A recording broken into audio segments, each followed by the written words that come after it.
Good evening. I'm Linda Stevens and I'm Head of Economics and Business. At the moment at Luckily we offer both A-level business and A-level economics.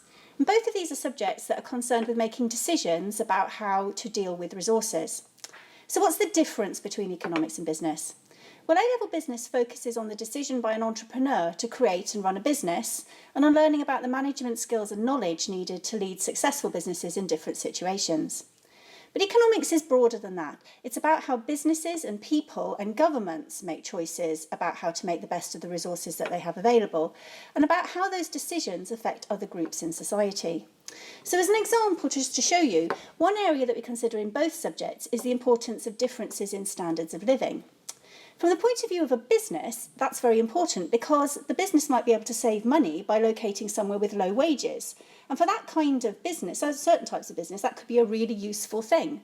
But on the other hand, trying to sell products to somewhere which has a low disposable income could be very tricky because you might have to make lots of changes so that you can make your items at lower cost, so that you can drop the price and then your customers can afford them.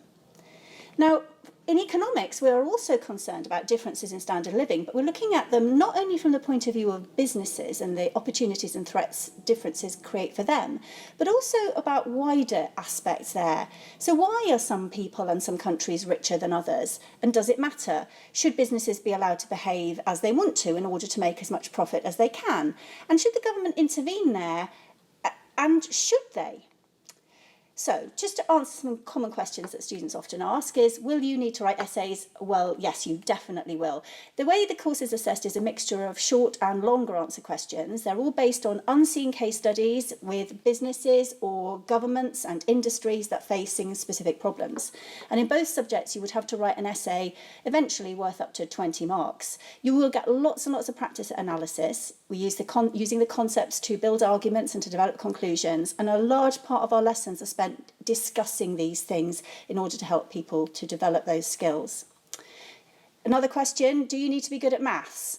Well, up to a point. There is maths in both subjects and you will definitely need your own calculator, but the calculations are fixed at GCSE level, and the more important thing really is that you can interpret the number and understand what it means and how you might improve it. So you will need to learn formulas and interpret diagrams and graphs in both courses, but if you're expecting to get at least a level 6 in your GCSE maths, then you shouldn't have any problem with the maths content at all.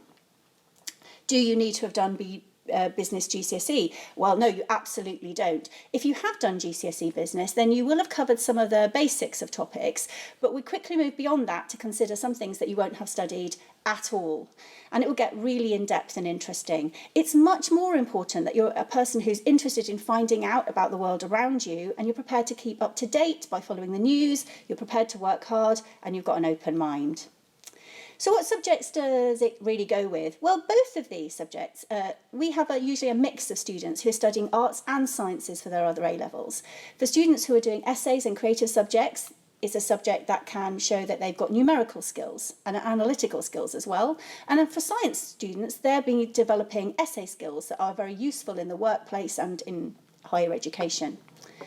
So, what if you think you might like the sound of these, but you're not sure which one you should choose? Well, my advice really would be that the skills are very similar in both courses because you're learning about problem solving. So you should really pick the one that you think sounds most interesting and will be most motivated to work hard in.